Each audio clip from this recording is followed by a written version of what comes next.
Kondisi ini pun tentunya harus mendapatkan kesepakatan dari Federasi Arab, dan itu semua tidaklah mudah dilakukan oleh pihak Al-Nassr, mengingat Federasi Arab Saudi sendiri tidak akan membiarkan Al-Nassr mengancam anak emasnya Al-Hilal. Penyebab Nawaf absen sendiri karena Federasi Arab yang dianggap bobrok dalam mengambil keputusan. That was Rodgers. Ronaldo! Unbelievable! This is a team that refuses to...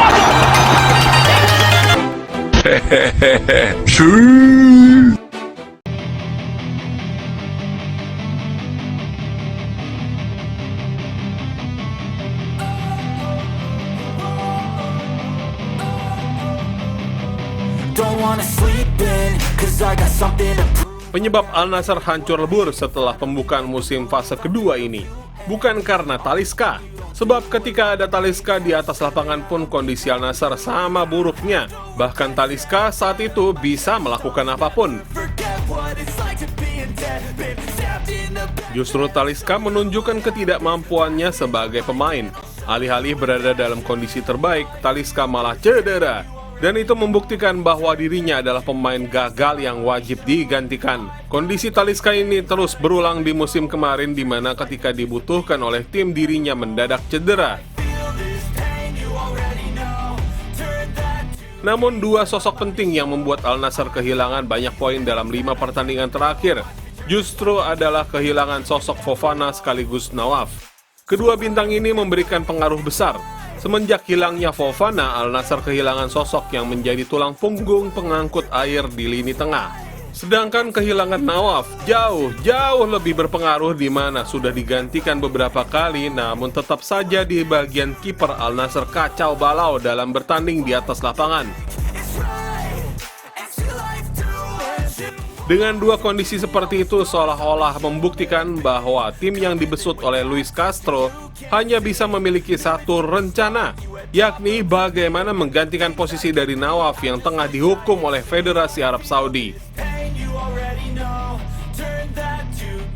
Federasi Arab Saudi tiba-tiba menghukum Nawaf tak ada angin dan tak ada hujan, di mana Nawaf dihabisi oleh berbagai tudingan palsu, sehingga dirinya absen dalam beberapa pertandingan terakhir, dan pada akhirnya Al-Nassr kehilangan pion terakhir untuk menjaga gawang.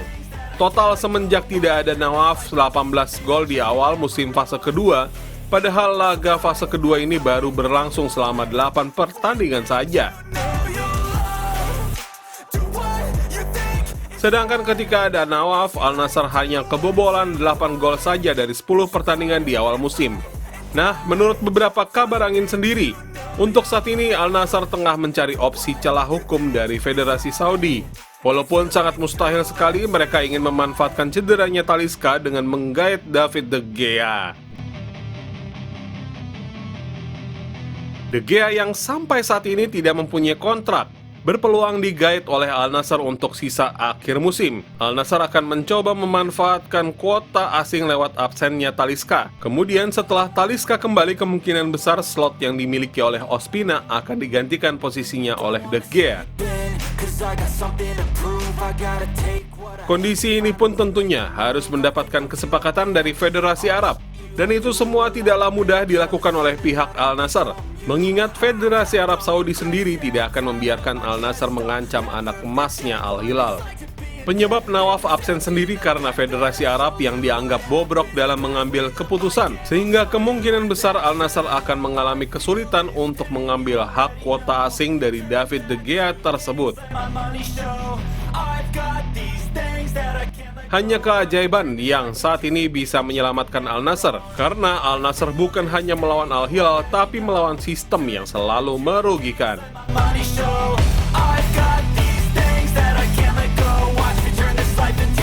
Nah, setelah Sobat Siar mengetahui itu semua, bagaimana tanggapan dari Sobat Siar?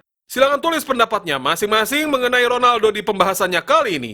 Menurut Sobat Siar, bagaimana pandangan soal Ronaldo setelah melihat pembahasan di video kali ini?